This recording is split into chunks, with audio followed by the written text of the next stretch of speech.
Good afternoon. Good afternoon. Uh, so, can you tell me what is the present scenario in South Asia right now? By South Asia, do you mean the Indian subcontinent or any other country? I think that is what we mean. So, in the Indian subcontinent, I think that generally there is a kind of, I mean, it's a youth-centric demographic now. Most in all these countries, there are many more youths, and by youth I mean people who are under 40, than there are the older generation, and so there is a lot of it is a two-way side, two-sided coin. There's a lot of enthusiasm on one side and angst on the other side. So and we have seen the result of that angst in Nepal, Bangladesh, and Sri Lanka, and it has resulted in huge changes in regimes. So that is one issue. The other thing is the disturbances caused by world events. When world events disturb the economic financial fabric, it also has an effect on the social fabric and on the position of especially of those groups who want peace and equality and justice in any society, and that has suffered in the whole of South Asia, I would say.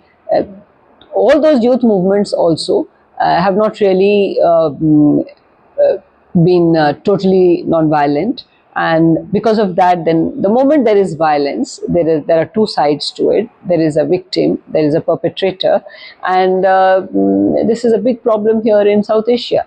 The third aspect is the sense of inflated identity, which especially the majority communities have got in these countries, and because of that, there's a strange and obverse victimization, victim syndrome of majority, which is a completely fake narrative, and because of that, there is a lot of injustice being perpetrated by people who have, the power of violence.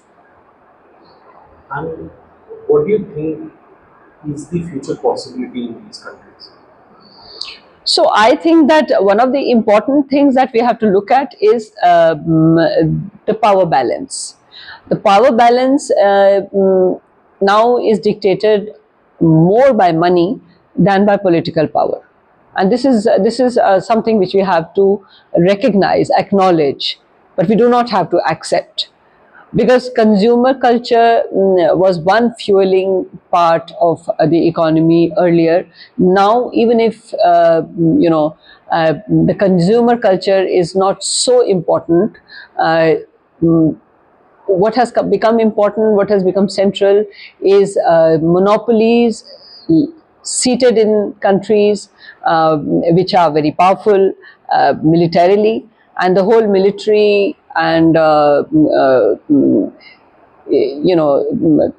manufacturing and selling behemoth has allied with what we now call the AI billionaires and trillionaires, and that has created a situation where there is no agency with governments. Governments think of themselves as agents, but unfortunately, whose agents are they? Are they agents of the people? Are they agents of the corporates? Whose agents are they? So this is a huge problem, and this has to be understood, recognized. Only then we can find a solution. The solution to power, to the solution to money is always people. It has always been there. Whenever there has been a huge, almost universal power, which looked eternal, and one of the biggest examples is the British Raj in India. It was, I mean, they said the sun never set on the British Raj. So if you think in the context of those days, you can see how powerful it was militarily and technically. Technology is an evolving thing. So what you think is very powerful technologically, very important today, was in its own context. Technology was important in those days also. It was a different technology. the railways were a technology, medical sciences, drugs, pharmaceuticals were a technology, and of course modern weapons were a technology, and they had all of that. But how were we able to get ourselves free? We got ourselves free through mobilization of people under the leadership of the moral and courageous Mahatma Gandhi. And because of that, because of the mobilization of people, because of the unity of people, because of the single-minded pursuance of justice and liberty by the people of India, we got this freedom. And so that is the solution. The solution is to work at the grassroots, mobilize people, make them understand that this is not the end of the world.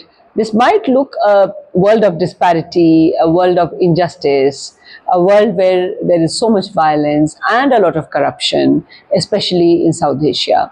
It looks like that.